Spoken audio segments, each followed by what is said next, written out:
Hi folks, and welcome to today's video, which is an unboxing video. And today I'm going to be unboxing something old and something new, because as well as this brand new Zuru Pets Alive Hamstermania interactive hamster, I've also got this large second-hand package from eBay. This contains multiple Zuru pets, track and a hamster ball, because I'm going to be testing out if this new hamster by Zuru can use the track and other accessories from the original Zuru pets. So if you're a parent looking for a stocking filler for Christmas, this is priced at $9.99 at Amazon, and you maybe want a cheap accessory to go with it, you can see if it's worth buying some Zuru Pets accessories. And if you're a fellow kidult, I've got an interesting bit of toy history for you here today, as well as a bit of toy news.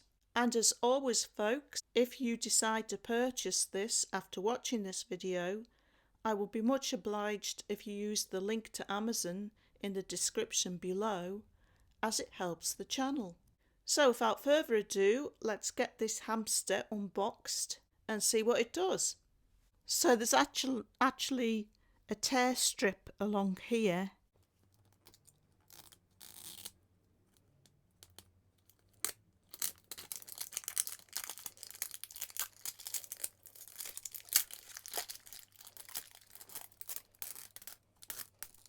So this had an awful lot of sticky tape around it, but eventually got it all off. There's our hamster. Doesn't sound like it's got any batteries in it. One of the things I like about this is that the packaging actually functions as a hamster ball for the hamster to move around the room in. I love that they went to the trouble of putting air holes in it to make it more authentic. So we've got our instructions here, and it says, I come alive in and out of my ball. And there's 4 different ones. They're just different colours. That's the only difference with them as far as I know. I don't think they make different sounds. I come alive with real sounds and movement. I scurry, stop and go. So it says to turn your hamster on, press a button on its neck between the head and the back of the hamster. The screws on the base of the product are packaging material and not a toy. These screws should be removed by an adult before giving this product to a child. And it looks like you've got to remove these anyway before you can get access to the battery compartment. Then we've got battery replacement. So you undo the screw at the back, and then the bottom lifts up, and then it looks like you put in 2 AAA batteries.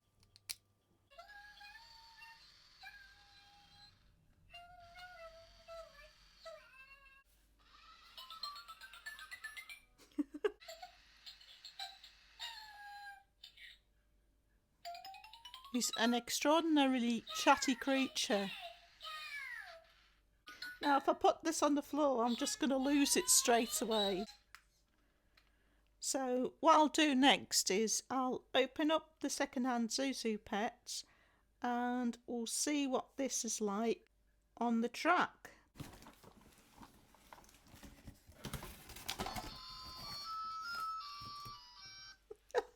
Green sleeves! So there's some of the track. This poor soul has lost one of its ears, it's unravelled.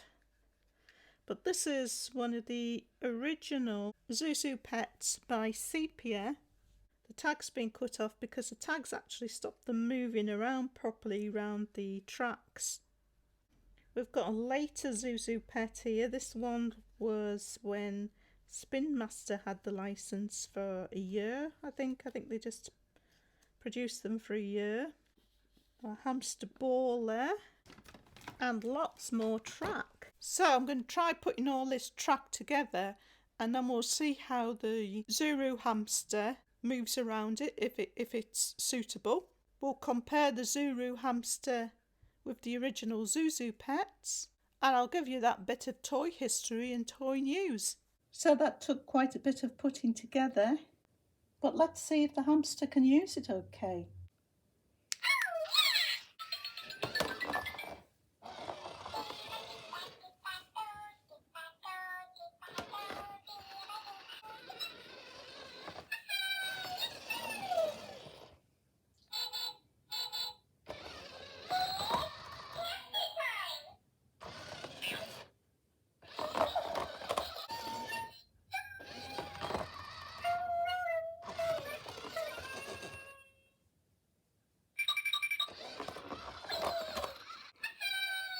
So the tube that's on the floor flat, it can move around in fine, but for some reason it gets stuck trying to get up the incline.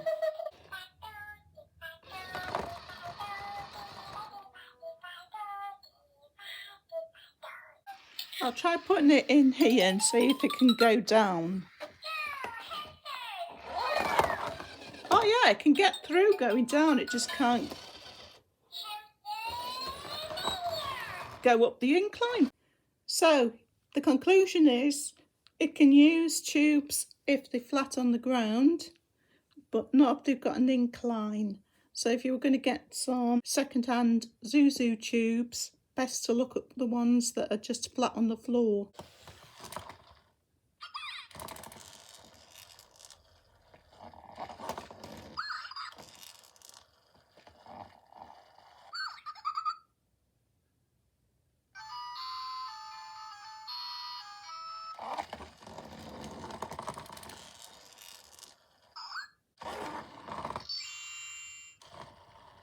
So the original Zuzu pet's having a bit of trouble, but that might be because the batteries are old in it. So I'll try changing the batteries and see if it performs any better.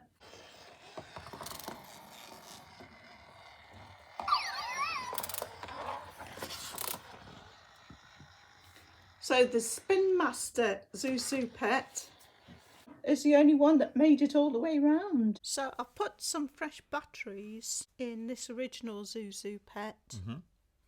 So we'll see if it can actually get up that incline. Okay. But first of all, here's that bit of toy history, folks. So Sepia in 2009 created Zuzu Pets, and this was the first time that a company had made little hamsters that run on wheels and made them accessories in the form of tubes, tube networks they could run around in. Yeah. And they were hugely popular. There was big craze on them. And they were so popular that they run out in shops. They got out of stock. And people were paying $100. Wow. But it was because they were in such short supply and kids really wanted them for Christmas. And they were hugely successful, and so they made loads and loads of different ones. This is sepia. This is sepia, yeah. And people would collect, kids would collect them, and they'd make like exclusives ones where they didn't make as many, and some of them are actually quite valuable now. Is that right? Then Hasbro copied them and brought out Furry Frenzies, which were basically the same thing. They just copied them. Yeah, that's what toy companies do. Copy one another's good ideas. Haven't got any of those, but I would like to get some to sort of compare in the future. But they brought them out in like they weren't just hamsters. They brought hedgehogs and all sorts out. Yeah. And then Sepia copied that idea, and they started bringing out things like badgers and chipmunks and all the rest. Sepia got the revenge then. So that's a bit of toy history. And a bit of toy news is that Sepia is going to bring back Zuzu Pets next year. So to celebrate the 15th anniversary. 15th, I was just going to ask that. 15th anniversary, right. Which makes you think, who are they bringing them out for? Yeah, exactly. Yeah. They obviously know that there's going to be some sort of nostalgia associated Fan with base them. out there already. Yeah. Of older. Yeah. Of older. You do get collectors. It's not as big as like Furby collecting, but you do get collectors. So I'm going to show Paul how this hamster can get up the incline and see if he can shed some light on it, Okay. being somewhat of an engineer. Okay. But first of all, I'll just do a quick comparison of these. This one goes a lot quicker. So it takes 2 AA batteries, the same as the others, but it moves a lot quicker. Right. Why would that be, Paul? Just the gearing and arrangement from the that's the gears in between the motor in the body and the wheels that touch the floor. It's whatever they have decided for the gearing arrangement. This one doesn't seem to move its wheels when it's up in the air. Maybe it stops moving the wheels if it's on its back, because it's obviously not moving and it's wasting battery power.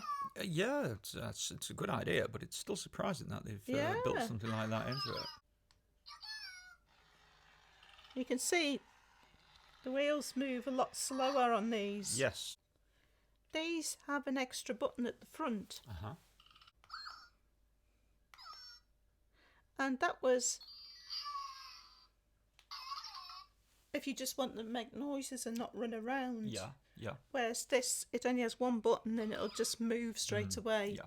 And the last difference is this one doesn't appear... No, it doesn't have a button here. These ones have a button, which tells them that they've hit a wall, so that nice they idea, that. move I've backwards. always liked that. So that's it for the comparison. So first of all, let's see if this can get up the incline with fresh batteries in. Okay. So do you want to do the honours, Yes, Paul? I'd love to. Oh, ow. Okay. Didn't bite you, did it?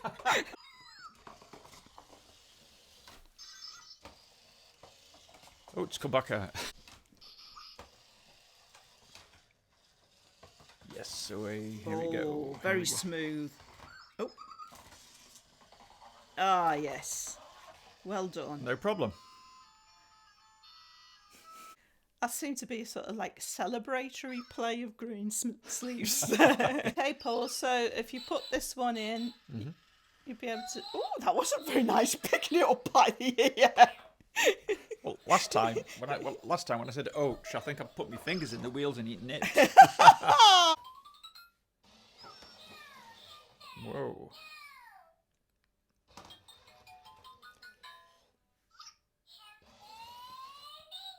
This time, yep. There, that's what happens. Ah, right, okay. Okay. So Paul's figured out what it is that's stopping it from going up the incline. It's the front bit. They're quite different if you compare that with that.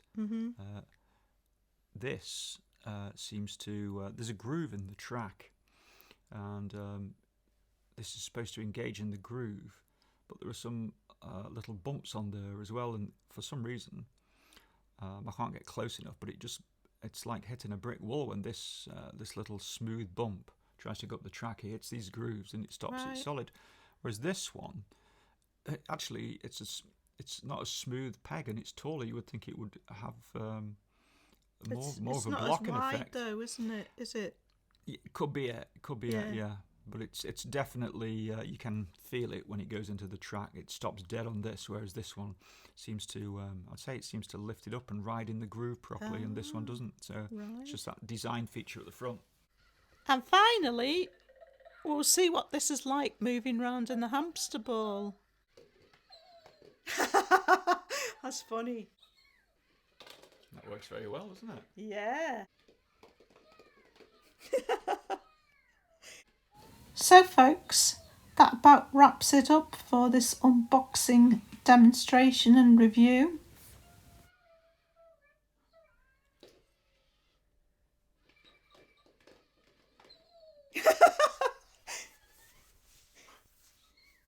I hope you found that entertaining and useful to some degree. Thanks for watching as always, and hope to see you next time.